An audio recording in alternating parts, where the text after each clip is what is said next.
गणेश डोंगरे हा ऊसतोड कामगार प्रतिवर्षाप्रमाणे या 2026च्या चालू गाळप हंगामामध्ये या समुद्राळ एनर्जी कारखान्याअंतर्गत ऊसतोडीचं काम करत होता आणि ऊस वाहतुकीची गाडी या कारखाना परिसरामध्ये थांबून त्या गाडीजवळ बसलेला होता आणि अचानक एक दुसरी ट्रॉली ऊसाची भरलेली ट्रॉली त्याच्यावरती पडून त्याचा करुण अंत झालेला आणि या ऊसतोड कामगारांच्या वारसदारांना आता 3 मुली आहेत, त्यांचा सहारा हरवलेला आहे, त्यांच्या कुटुंबाचा छत हरवलेला आहे आणि आमच्या संघटनेच्या वतीनं आम्ही एकच मागणी करू इच्छितो की जे काय या कुटुंबातील ज्या काही 3 मुली आहेत त्या 3 मुलीच्या प्रत्येकाच्या नावावरती 10 लाखाची आर्थिक मदतीची कुटुंबाची मागणी आहे. त्याच पद्धतीने आमच्या संघटनेची देखील मागणी आहे आणि या साखर कारखाना प्रशासनाला मी एक कळकळीची विनंती करू इच्छितो की या कुटुंबातील वारसदारांना प्रति 10 लाखाची आर्थिक मदत द्यावी आणि त्यांचं रीतसर जे बी काय पुनर्वसन आहे या कुटुंबाचं या साखर प्रशासनानं त्यांच्या वतीनं पुनर्वसन केलं पाहिजे ही आमची कळकळीची विनंती आहे.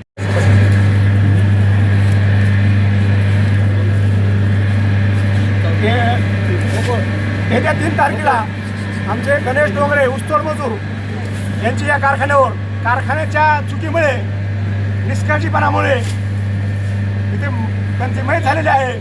आजपर्यंत 10 दिवस झालं कारखान्याने कुठलीही मदत केलेली नाही किंवा कारखान्याने त्यांच्या संपर्कात नाही ना कुणा त्यांचा फोन केला नाही. जरी आम्ही कुणी तर जवळच्या नातेवाईकांनी समज माणसांनी फोन केला कारखान्याने आम्हाला कधीच त्यांची साथ दिलेली नाही. त्याच्यामुळे आज आम्ही हे लेकरं सगळे गणेशची पत्नी सगळे घेऊन आम्ही ते बसलो. जोपर्यंत 6 मुलाच्या नावावर प्रत्येक 3 मुलाच्या नावावर 10-10 लाख रुपये कारखाना FD करणार नाही तोपर्यंत हे आम्ही कारखाना चालू देणार नाहीत.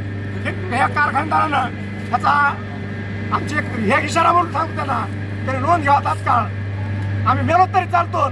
जसा गणेशला ह्यांनी मारलं तसं त्यांना कारखान्याला मदत कसली करायची हे 3 लेकराचं वेली वाट लावा. त्या 3 लेकराला तुम्ही मारून टाका. तुमची जर मगरुली असेल तुमची कारखानदाराची मोठी असेल पावर कुणीही कारखानदार असो तो मालक असू द्या तर तात्काळ इथे लक्ष द्यावा. इथे संबंधित सर्व प्रशासनानं तात्काळ याच्याकडे लक्ष देऊन ह्या लेकरांना मदत मिळवून द्यावा.